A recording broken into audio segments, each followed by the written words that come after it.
Masechet Yebamot Daf Samer, on va commencer par Nuntet Amud Bet, les 6 dernières lignes de la page. Tano Rabanan. La Baraïta nous enseigne à propos du Kohen Gadol qui n'a pas le droit d'épouser une autre femme qu'une fille vierge. Même la veuve, elle lui est interdite alors qu'elle est permise au Kohen Idiot.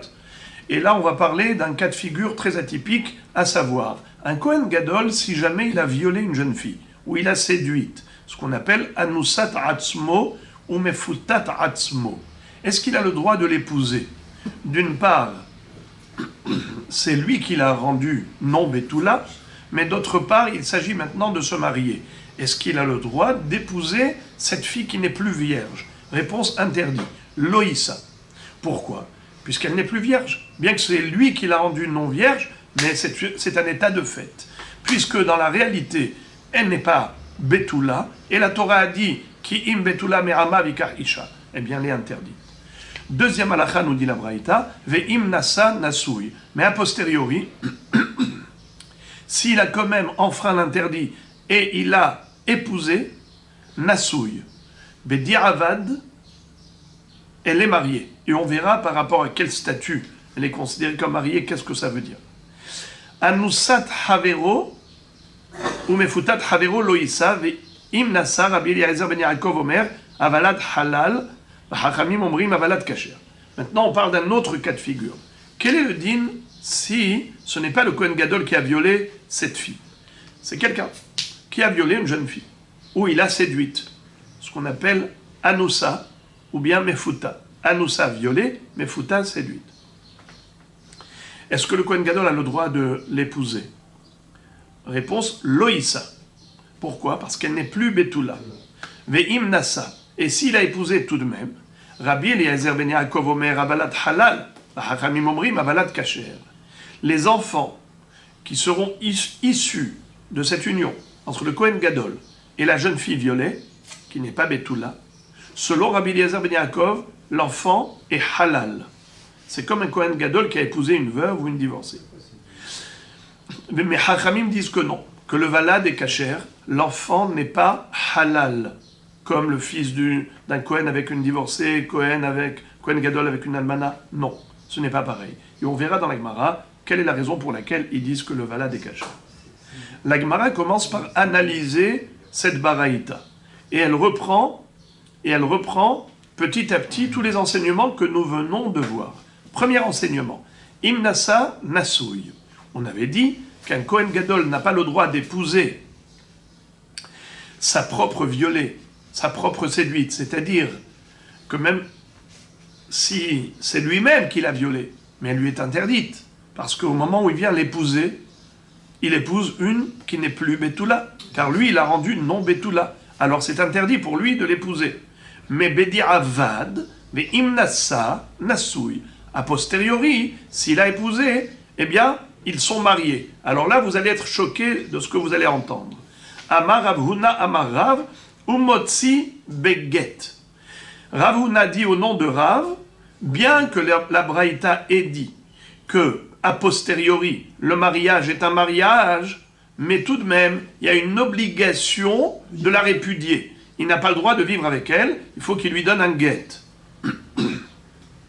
La question, Vela de Katanem Nasa Nasoui. Je comprends pas. Qu'est-ce que tu es en train de me dire là? Mais tu viens de me dire que Bedi Avad a posteriori, s'il est marié, il est marié. À quoi servent ces mots de la Braïta?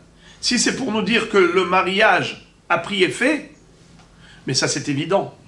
On sait très bien que Kiddushin Tofsin Bechayav Elavin, même si le Kohen Gadol a épousé une veuve, même s'il a épousé une divorcée, la femme elle est mariée. Il a l'obligation de lui donner un guet. Donc c'est pas Hidouche de dire Ve'im Nasa Nasoui. Quelqu'un, un Kohen Gadol qui a épousé une jeune fille que lui-même avait violée, et ensuite il a épousé, alors le mariage en est un. Le mariage est valide. Mais c'est évident qu'il est valide, puisque Kiddushin, Tofsin, Afilou Bechayav Elavin, à plus forte raison qu'il est Tofes Bechayav Asé, parce que l'obligation d'épouser une vierge, c'est juste un Asé, c'est pas un lave.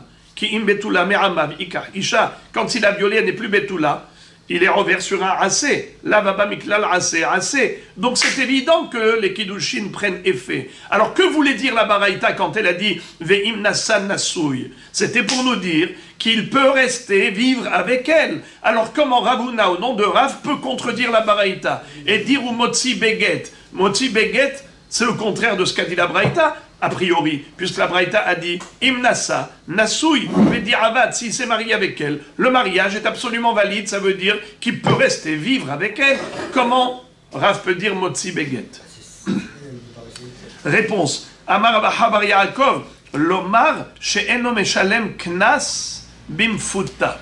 Alors là, c'est pour nous enseigner un hiddush qui nécessite introduction. Quelle est l'introduction? Vous savez que dans la Torah, Parashat Kitetse, on nous parle du din du Onès et Mefaté. Qu'est-ce que c'est qu'un Onès et qu'est-ce que c'est qu'un Mefaté? Onès, c'est un violeur. Mefaté, c'est un séducteur. Quelqu'un qui a violé une jeune fille, une Nahara, eh bien, cet homme-là va devoir payer au père de la jeune fille une amende, Hamishim Kasef, 50 shekels déjà d'amende, et en plus, il a l'obligation d'épouser cette jeune fille si elle le souhaite, bien sûr pas malgré elle, si elle le souhaite, il va devoir l'épouser malgré lui, et la garder toute sa vie malgré lui, même si c'est le caractère le plus insupportable du monde, eh bien, il va manger ce qu'il a cuisiné. C'est lui qui s'est mis dans cet état, tant pis pour lui.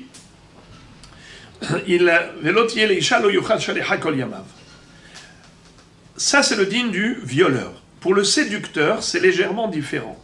Pour le séducteur, c'est comme ça. Il doit payer une amende, mais s'il l'épouse, il ne payera pas l'amende. On ne lui donne pas les deux sanctions. C'est ou l'une ou l'autre des deux sanctions, mais pas les deux en même temps. C'est quoi un séducteur? Un séducteur, ça veut dire que il a été avec elle avec son consentement. Il ne l'a pas violée. Il y a eu une bia. Il y a eu une bia. Il a eu un rapport sexuel avec elle. Dans le cas du violeur et dans le cas du séducteur, il y a eu relation sexuelle. La différence entre eux, c'est que dans un cas, c'est malgré, dans l'autre cas, c'est bon gré. Alors, étant donné qu'il y a eu consentement, c'est moins grave que violer. Alors, dans ce cas-là, il donnera au père de la jeune fille une amende s'il ne l'épouse pas, mais s'il l'épouse, il ne payera pas les 50 kesef.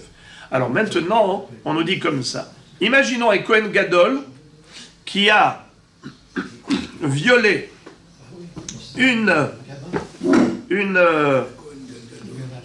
où il a séduit une jeune fille. On a dit, il ne faut pas qu'il épouse. Ve'im nasa, nasouy. Mais s'il a épousé, le mariage est un mariage. De quoi on parle? Ici, on parle de la mefuta, de la séduite. Étant donné qu'elle est séduite, alors, s'il s'est marié avec elle, il n'a pas besoin de payer les hamishim shekel au père. Vu que le mariage est un mariage, et il est valide, ce mariage, alors en effet, il n'a pas besoin de payer les 50 shekels quand il a été méfaté, séducteur. Mais il a l'obligation de donner un guet. Vous entendez ici le paradoxe. Même le méfaté? On parle que du méfaté. Le honès, il doit payer les deux. Ça veut dire qu'il a deux amendes. Il doit payer, il doit épouser. Ici, on parle du méfaté. Le méfaté, quand on a dit imnasa nasouy, c'est pour dire que son mariage la quitte du knas d'argent. L'amende d'or pécuniaire, elle n'aura pas lieu s'il a épousé. Ah, mais tu dis qu'il doit la divorcer tout de suite après, il doit la répudier. C'est vrai. Il ne peut pas rester avec elle. Pourquoi il ne peut pas rester avec elle? Car la Torah dit qu'il se marie avec qui? Avec une vierge. Or celle-là, puisque lui-même il a séduite, elle n'est plus vierge. Alors il doit la répudier. Il n'a pas le droit de rester avec elle. Bien que il est répudié, il n'a pas besoin de payer les 50 kesef. Pourquoi? Car il s'est acquitté en la mariant. Imnasa nasouy. puisque la Torah dit que le méfaté, c'est ou l'un ou l'autre, c'est où il épouse, ou il paye. Celui-là, puisqu'il a épousé, il ne paye pas. Tu peux dire, mais attends, il a épousé, pourquoi il ne paye pas? Mais il ne va pas pouvoir la garder longtemps, puisqu'il va devoir la répudier immédiatement. Alors fais-lui payer après ce divorce, fais-lui payer les 50 kesef, non. Étant donné que Imnassa Nassouille, puisqu'il a épousé, le mariage est validé, bien qu'il ait l'obligation de la répudier, parce qu'elle n'est pas vierge, quand il n'était pas vierge quand il a épousé, mais d'autre part, tu ne peux pas le condamner à payer, car il a réellement épousé. Et la Torah a dit que le séducteur ne paye que s'il n'a pas épousé. Or, en l'occurrence, il a épousé. Je vois que vous avez du mal, alors je récapitule très rapidement. Nous avons un din pour un homme normal, et après on a le din du Kohen Gadol. Un homme normal qui a violé ou séduit une jeune fille, eh bien la Torah a donné un traitement spécifique à chacun. Pour le violeur, il faut qu'il épouse et qu'il paye l'amende, le knas, la somme d'argent au père, et pour un séducteur, c'est ou l'un ou l'autre. Ou il épouse, ou il paye. Mais pas les deux en même temps. Maintenant, un Kohen Gadol, lui, ne peut pas épouser la jeune fille qu'il a violée ou qu'il a séduite. C'est assourd, parce que la Torah a dit qu'il faut qu'il se marie avec une vierge, or celle-là n'est plus vierge puisqu'il l'a rendue non vierge lui-même. Mais maintenant, quel est le din Bediavad, a posteriori? Alors d'abord, a priori, il ne faut pas qu'il épouse. Il ne faut pas qu'il épouse ni la séduite, ni la violée. Qu'est-ce qu'il devra faire? Il devra payer au père la somme d'argent, aussi bien dans Mefuta comme dans Anoussa. Maintenant, quel est le din si ce monsieur, Kohen Gadol, a enfreint l'interdiction d'épouser cette fille? Il a épousé tout de même. Est-ce que le mariage est valide? Que ce soit dans Anoussa ou que ce soit dans Mefuta, dans les deux cas, c'est sûr que le mariage est valide, puisque Kiddushin Tovsin Bechayav Elavin, même un Kohen qui dit à une femme divorcée, arrête mes coups d'échetli, c'est sûr que le mariage est valide. Et là, la question ne se pose même pas. Par contre, il y a une obligation de donner le guet. Il y a une obligation de le guet parce qu'elle n'a pas le droit de vivre avec elle. Maintenant, l'occurrence, cet homme-là qui a épousé cette fille qui n'avait pas le droit d'épouser. Kohen Gadol qui a épousé la jeune fille qui était soit violée, soit séduite. Eh bien, dans ce cas-là, quel est le din? Eh bien, il faut qu'il la répudie. C'est évident qu'il n'a pas le droit de vivre avec elle. Alors pourquoi la Braïta a dit Imnassa Nassouy? Quel est l'intérêt de nous dire s'il a épousé, le mariage est tout de même valide? C'est pour dire que le mariage a eu un effet. Lequel effet? Juste de le débarrasser et de le décharger de l'amende d'ordre pécuniaire. Il n'aura pas besoin de payer au père la somme d'argent qu'il doit. Dans le cas de Anoussa, c'est sûr qu'il doit payer au père le prix, parce que le honest, il a toujours les deux sanctions, la double sanction, et le mariage malgré lui, et l'argent. Mais pour la Mefuta, c'est ou l'un ou l'autre. Or ici, ce Kohen Gadol, bien que c'était interdit pour lui de l'épouser, il l'a épousé. Mais est-ce que ce mariage le dispense de payer la somme d'argent? Ou bien on va dire que puisque c'était un mariage en infraction, ça ne le dispense pas de payer? La réponse, ça le dispense de payer. C'est pour ça que la Braïta a dit Imnassa Nassouy, c'est pour dire que le mariage a tout de même cet effet, cette validité, pour dire que c'est un mariage et il est dispensé de payer au père la somme d'argent. Mais après ce mariage, qu'est-ce qu'il va y avoir? Obligation de donner un guet, d'après Ravuna. Azal Rav Geviha mi Bekatil amara lishmata kame de Ravashi. Un jour, Rav Geviha, de la ville de Bekatil, est allé chez Rav Ashi et il lui a raconté. Il lui a raconté quoi? Cet enseignement de Ravuna au nom de Rav, qui dit que ce Kohen Gadol, même a posteriori, même s'il s'est déjà marié avec cette jeune fille qu'il a violée ou séduite, il doit la répudier, il doit lui donner un guet. Amar, les Rav Ashi a rétorqué en disant, comment est-ce possible de dire une chose pareille? Veha, Rav et Rabbi Yohanan, de Amre Tarbaïhu, Bogeret, Umukat Etz, Loïsa, Ve Imnasa, Nasouy, Alma, Sofaliyot Bogeret Tahtav, Sofaliyot Mukat Etz Tahtav, Hachanami, Sofaliyot Be'ula Tahtav, Kashia. Rav Ashi dit, je ne comprends pas comment Rav a pu dire une chose pareille? Comment Rav Huna a pu dire au nom de Rav une chose pareille? Mais dans ce cas-là, Rav se contredirait, puisque Rav lui-même, Veha Rav, et même Rabbi Yohanan, de Amrei Tarvaïhu, tous les deux ont parlé du cas suivant. Bogeret, ou Mukat Etz, Loïsa, Veim Nasa, Nasouy.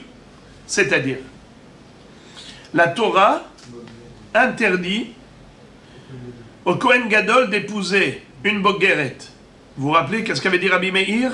Rabbi Meir disait qu'une jeune fille, elle ne peut se marier avec le Kohen Gadol que lorsqu'elle est Ktana ou Nahara, jusqu'à 12 ans et 6 mois. Mais une fois qu'elle est Bogeret, plus de 12 ans et 6 mois, ça y est, elle ne peut plus se marier avec le Kohen Gadol. Pourquoi?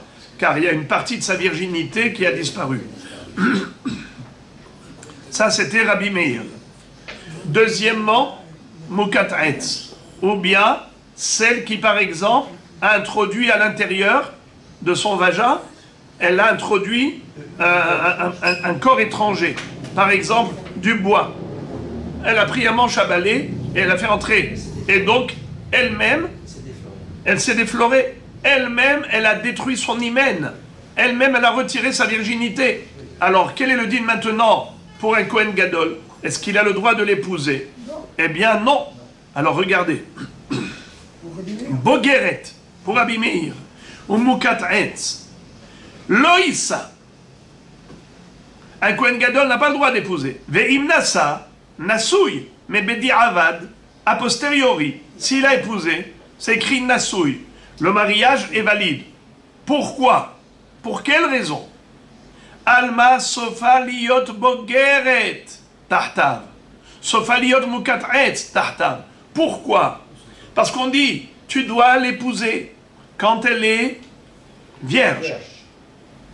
Bogeret, elle n'est pas totalement vierge. Mukat etz, elle a introduit un corps étranger là-bas, elle s'est déflorée. Donc elle n'est pas vierge. À ce titre-là, tu dis, faut pas l'épouser. Mais Bedi Avad, tu dis que le Kohen Gadol, il peut rester avec elle. Pourquoi? Parce que de toutes les façons, il aurait eu un rapport intime avec elle. Et donc automatiquement, il aurait défloré de toutes les façons. Donc de toutes les manières, elle n'aura plus d'hymen. Elle n'aura plus de virginité. Alors, qu'est-ce que tu dis? Imnasa, Nasouy. Alors là aussi, puisque Sofa liot bogeret, tahtav, Sofa liot mukat etz, tahtav. Alors Achanami, Sofa liot be'ula, tahtav. Puisque lui-même il a violé, et maintenant de toutes les façons, s'il avait pris ce Betula, il aurait eu un rapport sexuel avec elle. Alors il a eu auparavant, tu devrais appliquer la même logique et dire que Bedi Avad, il pourrait rester avec elle. Bedi Avad, il pourrait rester avec elle. Alors c'est une contradiction de Rav. Comment Rav Huna a pu faire dire à Rav que même Bedi Avad, s'il s'est marié avec elle, il faut la répudier? Mapitom. Mais Rav lui-même a enseigné un Yesod. Lequel Yesod?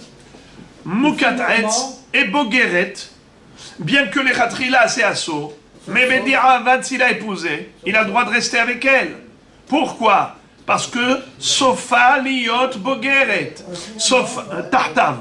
Sofa liot Mukat Etz, Tahtav. C'est une façon de parler. Mukat Etz, faire entrer un manche de bois, c'est une façon de parler pour n'importe quel corps étranger qui pourrait la déflorer. Alors, c'est une façon de dire, puisque de toutes les façons, ça serait passé après, eh bien, Bedi Avad, tu ne peux pas l'obliger à divorcer. Alors, comment Rav Huna a dit au nom de Rav qu'il est obligé de la répudier? Mais Bedi Avad, on devrait dire, Sofa liot be'ula tahtav. Lui a été borel avant, Sofa liot be'ula harkar kashia. La Gemara dit, c'est une question qui est restée sans réponse. Elle reste en suspens. Et aujourd'hui, vous allez sourire parce qu'aujourd'hui, vous allez voir plein de questions que la Gemara va laisser en suspens en disant Kashia. C'est la journée des Kashia, on va dire. Allons-y. On a appris dans la Braïta, qu'on vient de lire, n'est-ce pas? Anusat Havero, ou Mefutat Havero, Loïsa, Veim Nasa, Rabbi Eliezer ben Yaakov Omer, Havalat Halal, Vachachamim Omrim Havalat Kasher. On a vu à propos d'une jeune fille qui a été violée, pas par le Kohen Gadol lui-même, mais par quiconque. Ensuite, cette fille qui a été violée ou séduite par un étranger, elle est interdite au Kohen Gadol. Loïsa, Veim Nasa, et s'il a épousé, alors là, il y a une mahloket entre Rabbi Eliezer ben Yaakov et Hachamim quant au statut de l'enfant. L'enfant qui va naître de cette union, est-ce qu'il est halal ou il est kasher? Rabbi Eliezer ben Yaakov dit halal et Hachamim disent qu'il est kasher. À ce propos, Amar Abuna Amarav, Halacha qui Rabbi Eliezer ben Yaakov. Rav nous dit que l'Halacha est comme Rabbi Eliezer ben Yaakov, comme quoi il est halal. Vechen Amar Rav Gidal Amarav, Halacha qui Rabbi Eliezer ben Yaakov. Encore un autre élève de Rav. Il n'y a pas que Ravuna, même Rav Gidal, tous les deux étaient des élèves de Rav. Ils ont dit au nom de Rav, Halacha ki Rabbi Eliezer ben Yaakov. Ça, c'est une première version. Ika de Amré, mais il y a une deuxième version. Qu'est-ce qu'elle dit? Amar Ravuna Amarav, Maïtama de Rabbi Eliezer ben Yaakov. Quelle est la raison de Rabbi Eliezer ben Yaakov? Savar la ki Rabbi Elazar. Tu veux savoir pourquoi Rabbi Eliezer ben Yaakov a dit qu'un enfant qui est issu d'une telle union, d'un Kohen Gadol avec une violée ou une séduite, une fille qui a été violée par un individu quelconque, ou qui a été violée ou séduite, Anoussa ou Mefutat Havero, eh bien l'enfant qui va naître de ce Kohen Gadol avec cette fille, il sera halal. Pourquoi halal? Lama. On sait que halal, c'est un enfant qui est issu de Issouré Keuna. Alors ici, regardez ce que nous dit Rav, pour expliquer l'opinion de Rabbi Eliezer ben Yaakov. Il dit, tu veux savoir pourquoi il a dit halal? C'est parce que Rabbi Eliezer ben Yaakov, il pense comme Rabbi Elazar. Vous vous rappelez hier ce que je vous avais montré dans Daf Samech Aleph Amud Bet? Qu'est-ce que disait Rabbi Elazar? Rabbi Elazar, c'est un des Tanaïm. C'était un des élèves de Rabbi Akiva. Il s'appelait Rabbi Elazar ben Shamoua. C'est l'un des 5 élèves. Il y a Rabbi Shimon bar Yochai, Rabbi Meir Baal HaNes, Rabbi Yossi, Rabbi Yehuda bar Bilhai et Rabbi Elazar ben Shamoua. Rabbi Elazar ben Shamoua, qu'est-ce qu'il disait? Que un individu quelconque qui a violé une jeune fille ou l'a séduite, il l'a rendue zona. Ça veut dire qu'une seule relation sexuelle qui est hors mariage, qui n'est pas légitime, rend la femme zona. Et si elle a le statut de zona, automatiquement elle est interdite au Kohen. Même un Kohen idiot n'a pas le droit de l'épouser. Un Kohen idiot a le droit d'épouser une veuve, une almana, parce qu'elle s'est mariée légalement. Mais une jeune fille qui a une relation hors mariage, c'est illégal, c'est illégitime. Donc elle est devenue zona. À ce titre-là, elle est interdite au Kohen. Même un Kohen idiot n'a pas le droit de l'épouser. Quel est le din si le Kohen idiot ou le Kohen Gadol ont épousé une zona? Qu'est-ce qu'est l'enfant? Halal. Alors Rav nous dit, tu as compris maintenant pourquoi Rabbi Eliezer ben Yaakov a dit que l'enfant est halal, c'est parce que le Kohen Gadol, il a épousé une zona. Et pour comment elle est zona? Eh bien parce qu'elle a eu, cette jeune fille, une relation hors mariage avec quelqu'un. Anusat Havero, Mefutat Havero. Asa Azona, donc l'enfant est halal. C'est A plus B. Mais la Gemara réfute. Et elle dit, Umi Savarla Kavate, Veha Kaimalan, Mishnat Rabbi Eliezer ben Yaakov Kavenaki, Veilu Beha Amarav Amram Amarav, En Anara ki Rabbi Eliezer Kashia. Qu'est-ce que ça veut dire? Comment peux-tu faire dire à Rabbi Eliezer ben Yaakov qu'il pense comme Rabbi Elazar, comme quoi Ravak, qu'un célibataire avec une célibataire, Asa Azona, comment tu peux lui faire dire ça? C'est impossible. Car Rav lui-même a dit que la halacha, elle est comme Rabbi Eliezer ben Yaakov. Pardon. Nous, on a une règle que toujours la halacha, elle est comme Rabbi Eliezer ben Yaakov. Rabbi Eliezer ben Yaakov, il parle peu, mais il parle juste. Mishnato, kav, venaki. Ça veut dire, il apporte un peu de fruits, mais ils sont propres. Dans les Mishnayot, on retrouve peu de fois Rabbi Eliezer ben Yaakov. Mais à chaque fois qu'il prend la parole, la halakha est comme lui. Donc la halakha est toujours comme lui. Donc ici, qu'est-ce qu'il a dit? Que l'enfant est halal. L'enfant du Kohen Gadol avec la jeune fille violée par un individu quelconque. Mais d'autre part, Rav lui-même a dit En halakha ke Rabbi Elazar. La halakha, elle n'est pas comme Rabbi Elazar ben Shamoua. Qu'est-ce qu'a dit Rabbi Elazar ben Shamoua? Qu'un célibataire avec une célibataire qui ont une relation sexuelle hors mariage, Asa Azona, la halakha n'est pas comme lui. Pour Rav, la halakha n'est pas comme ça. Pour Rav, un Kohen, Hédiot, a le droit d'épouser cette jeune fille qui a une relation hors mariage. Elle n'est pas devenue Zona pour autant. Elle a eu une relation comme ça, elle n'est pas devenue Zona. Donc, tu ne peux pas me dire que la raison de Rabbi Eliezer ben Yaakov, c'est parce que l'enfant est halal parce qu'il a rendu Zona. Parce que Rav lui-même a dit que l'halakha n'est pas comme Rabbi Elazar ben Shamoua. D'une part, il a dit l'halakha est comme Rabbi Eliezer ben Yaakov. Et d'autre part, il a dit que l'halakha n'est pas comme Rabbi Elazar ben Shamoua. Alors, ne me dis pas que Rabbi Eliezer ben Yaakov, il pense comme Rabbi Elazar ben Shamoua. C'est antinomique. Donc maintenant, je reviens à ma question à la case départ. Alors, quelle est la raison pour laquelle Rabbi Eliezer ben Yaakov a dit que l'enfant est halal? Me dire que l'enfant est halal parce qu'il est issu d'un Kohen Gadol et d'une Zona, faux. Car Rabbi Eliezer ben Yaakov ne peut pas penser une chose pareille. Puisque Rav lui-même a dit que la halakha n'est pas comme Rabbi Elazar, qui a dit que un jeune homme avec une jeune fille a sa azona, parce que c'est une relation hors mariage. La halakha n'est pas comme ça. Donc elle n'est pas zona. Alors, je voudrais que tu m'expliques. Pourquoi Rabbi Eliezer ben Yaakov a dit que le Kohen Gadol qui a été avec une fille violée ou séduite par un étranger, l'enfant est halal? Pourquoi halal?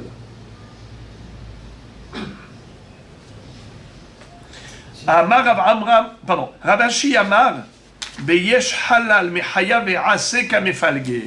Ravashi donne une explication brillante, lumineuse. Voilà. La mahloket entre eux, entre Rabbi Eliezer ben Yaakov et Chachamim, à savoir, est-ce que l'enfant issu d'une relation entre le Kohen Gadol qui a épousé une jeune fille qui était violée ou séduite par un étranger, est-ce que l'enfant est halal ou kasher? La mahloket, elle est la suivante. Qu'en est-il des enfants issus d'une relation interdite pour le Kohen? On sait que le Kohen Ediot par exemple, n'a Isha, Zona, va halala, loikahu. Veisha, Gerusha, Meisha, loikahu.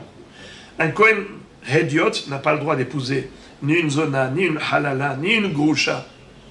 L'enfant qui va naître de tout cela, qu'est-ce qu'il est? Halal. Un Kohen Gadol, qu'est-ce qu'il a de plus? Il n'a pas le droit d'épouser même pas une almana, même pas une veuve. Il est obligé d'épouser une jeune fille vierge. Alors écoutez Rabotai. Qu'est-ce qui rentre dans le cadre des interdictions et qu'est-ce qui rentre dans le cadre de l'obligation?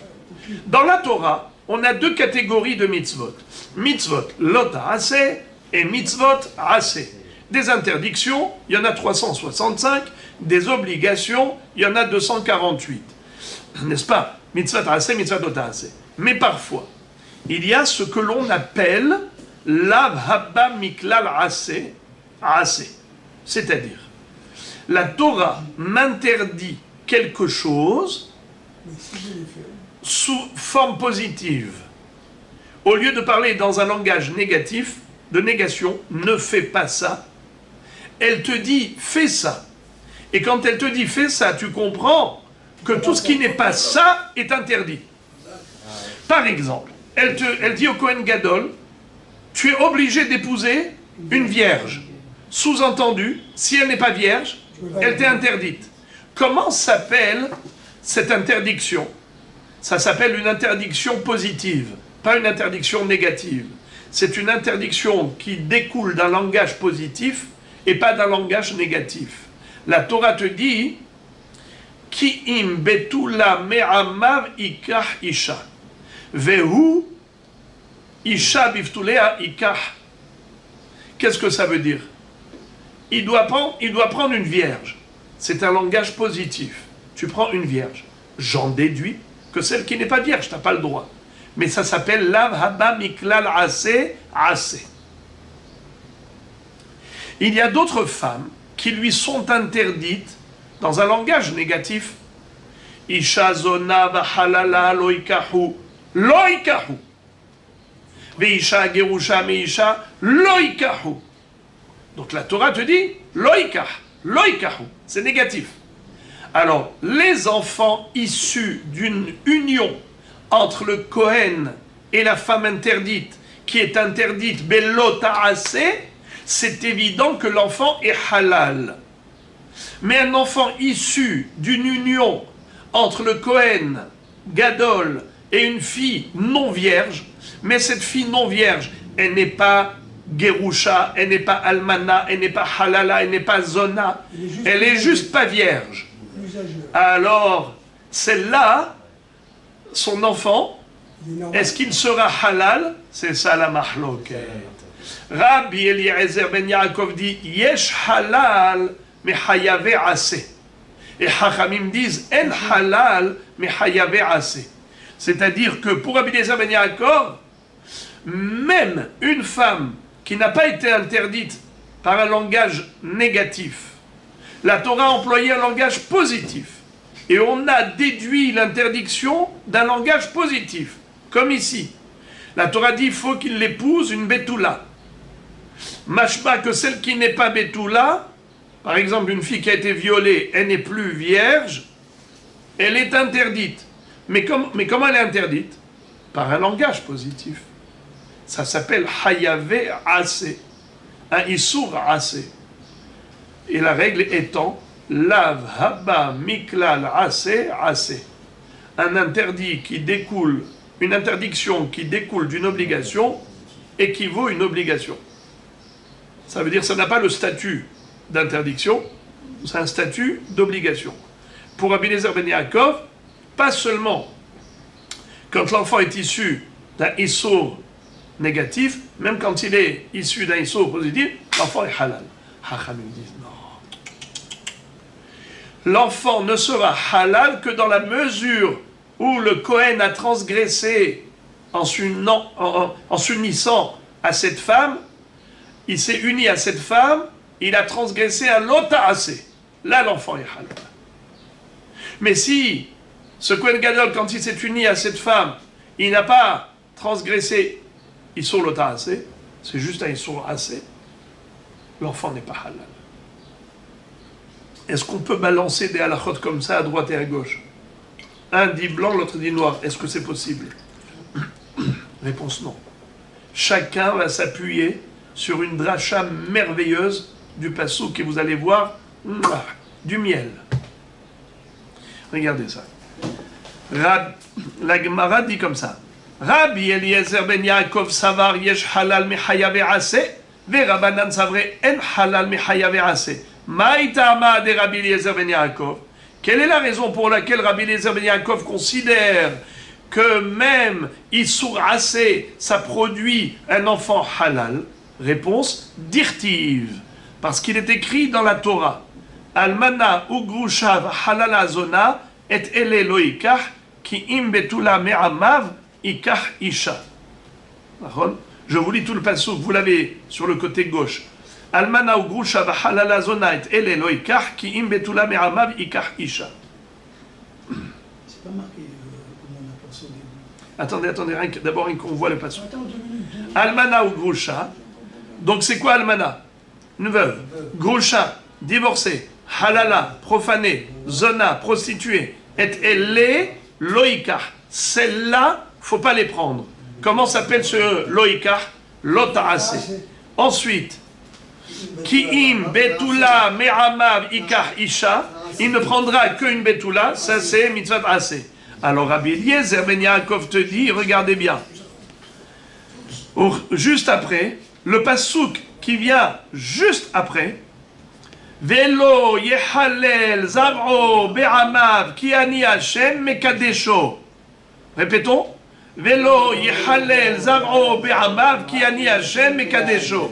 Alors qu'est-ce que dit Rabbi Eliezer ben Yaakov? Mais lis les psukim dans Parashat Emor. Lis. Il y a un pasouk après l'autre. Dans un pasouk, on t'a cité la série de femmes interdites au Kohen Gadol. Dans le pasouk d'après, on te dit, pour pas, afin qu'il ne profane pas sa descendance. Velo yehalel zaro. Sous-entendu que Kohen Gadol, qui a été avec l'une de ces femmes interdites, qu'est-ce qu'il est l'enfant? Halal, c'est limpide comme l'eau de roche. Hachamim disent, on n'est pas d'accord. Hachamim, regardez ça, pourquoi ils disent non? Verabanan, pourquoi ils ne sont pas d'accord? Elle est Ifsika Inyan. Les Hachamim disent quelque chose de très fort. Une bombe. Ils disent, il est écrit, et elle loïka. Relisez le passouk précédent, les tzadikim, je vous en prie. Almana, Ogrusha, Vahalala, Zona, et elle loïka. Ki imbetula me'amav ikah isha. Rabotai, quand est-ce que la Torah a écrit elle et elle loïka? Ces femmes-là, il ne faut pas les prendre. Elle a écrit. Non, ici, là. On est dans un pasouk. Almana ou Grusha vahalala zona et elle loïka. Donc le mot elle, si vous avez remarqué, il est dit, il sert d'intercalaire. Il sert d'intercalaire entre les femmes. Almana, Grusha, Halala, Zona, c'est 4 femmes qui sont interdites sous peine de lave, loïka, et elle loïka. Et ensuite, on te parle Kim Betula Merama Vikahisha.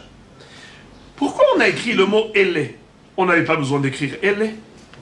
On aurait pu écrire tout simplement Almana, Grusha, Halala, Zona, loïka, Kim Betula Merama Vikahisha. Pourquoi tu as écrit elle? Oh, c'est pour te dire, elle est osim halal, mais elle est l'osim halal. C'est-à-dire que dans le pasouk d'après où on te dit que la progéniture qui est issue d'une union interdite est une progéniture profane, halal, c'est uniquement elle est. Et elle est loïka. Uniquement un enfant issu de elle est. C'est qui elle est? Les quatre qui sont interdites par négation, par l'ota'ase, loïka, almana, gusha, halala, zona, et elle est loïka. Eh bien, ceux-là, ils produisent un halal. Mais celle qui vient après, Kim betula me'amav ikah isha, ça c'est une autre catégorie. Ça c'est un isur assez. C'est là baba miklal assez. Ça ne produit pas de halal. Certes, c'est assour, parce que la Torah dit tu es obligé de prendre une vierge, sous-entendu que si elle n'est pas vierge, tu n'as pas le droit de prendre, mais c'est juste un sous-entendu. C'est un lavaba miklal assez. Quel est le statut de cet interdit? Ça n'a pas un statut de lota assez, c'est un statut de assez, c'est une autre catégorie. La Torah, elle a mis un intercalaire, elle a mis le mot elle pour séparer entre première catégorie de lota assez et deuxième catégorie à assez. Pour dire que le halal, il va n'être que des 4, mais pas de la 5e. Et bien justement, pour nous dire que ce n'est pas la même catégorie de Issour. La première catégorie produit un halal, la deuxième catégorie ne produit pas de halal. C'est ça la bombe de Hachamim. C'est juste une bombe.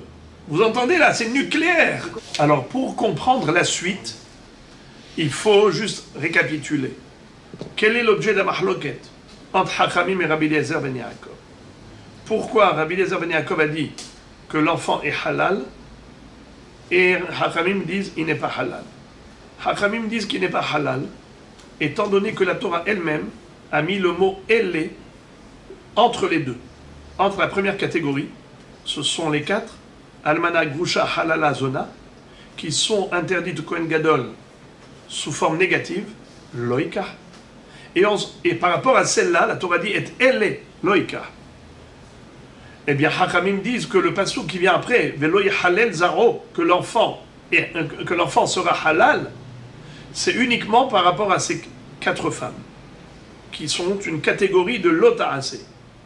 Mais ce qui est écrit après le mot elle, c'est-à-dire la betula, quand la Torah dit ki im betula me'ama mikahisha, ça veut dire qu'il faut prendre une betula, mais pas une mukat etz, pas une bogeret, pas une be'ula, eh bien, il n'y aura pas d'enfant halal.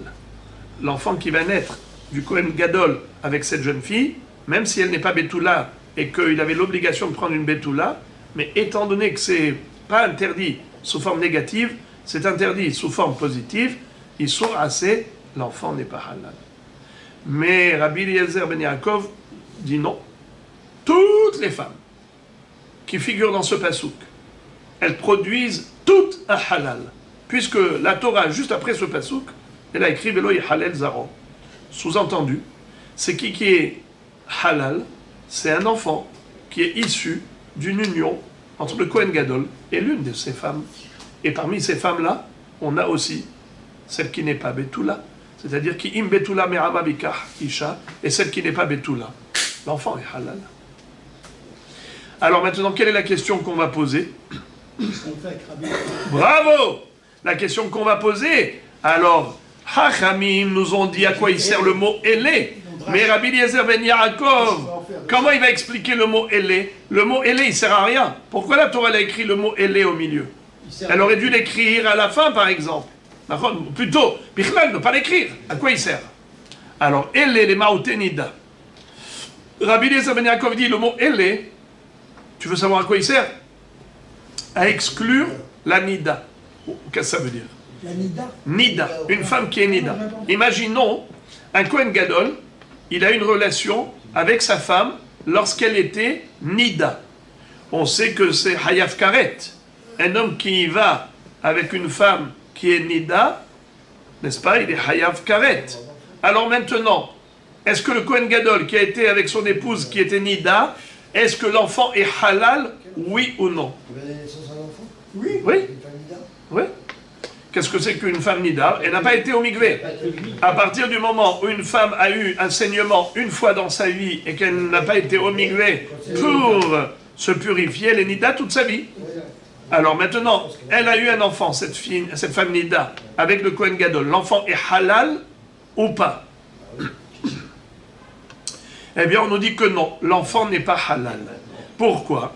Parce que ce n'est pas un Issour Kehuna, c'est un Issour général. C'est-à-dire, il y a un Issour qui est collectif pour tout Israël, et il y a un Issour qui est spécifique au Kohanim. Nida, c'est un Issour pour tout le monde.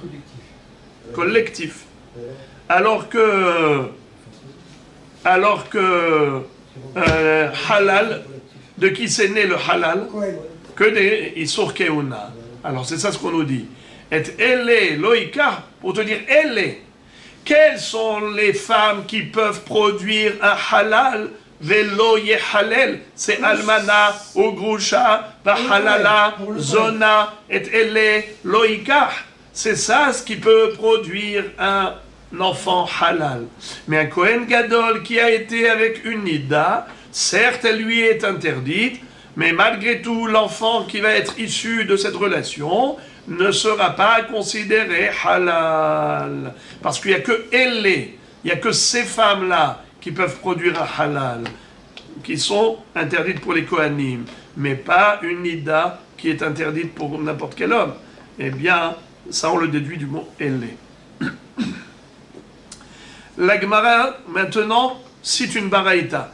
Keman azla hadetania, mais elle ataose halal, ve'en ataose halal minida, keman kerabi Eliezer ben Yaakov.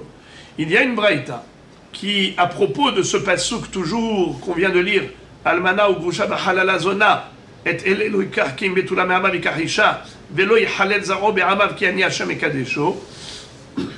La braïta nous dit, mais elle est ataose halal, ve'i ataose halal minida.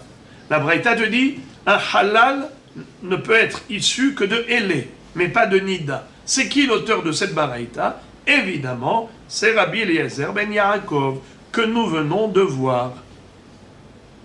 Et maintenant, la Gemara va adresser à Rabbi Eliezer ben Yaakov une objection. Mais Rabbi Eliezer ben Yaakov, nirtevele ele basof, kashia. Encore une kushia de ce matin. C'est quoi?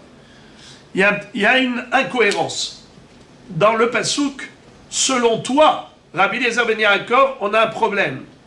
Pourquoi la Torah elle a écrit le mot ele au milieu du pasouk? Elle aurait dû l'écrire à la fin du pasouk. Encore d'après Hachamim, on comprend. À quoi sert le mot ele? Il sert d'intercalaire pour distinguer entre la liste précédente et la suivante. Pour dire que tout ce qui est écrit avant ele, ça produit un halal. Ce qui est écrit après ele ne produit pas de halal. Quelles sont les femmes avant ele? Almana, Gusha, Halala, Zona. Quelle est la femme après ele? Betula. Ki im betula me'ama vikarisha. Ça ne produit pas de halal. Ça, c'est ce qu'on dit Hachamim.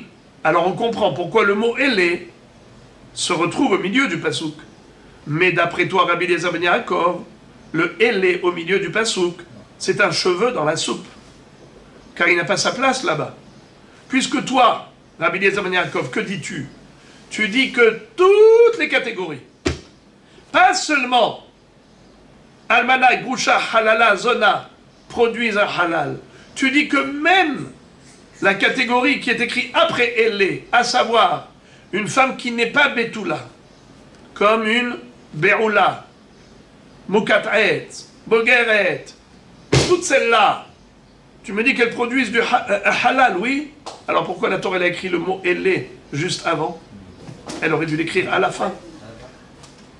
Et comme ça, on aurait exclu la Nida. On aurait dit elle, c'est toutes ces femmes, Almana, Grusha, Halala, Zona, et non Betula, la non Betula. Toutes celles-là, d'après toi, elles produisent halal. Et le mot elle, ça exclut la Nida. Mais pourquoi tu as mis le elle au milieu? C'est un cheveu dans la soupe. C'est une kushia que la Gemara laisse sans réponse. Kashia.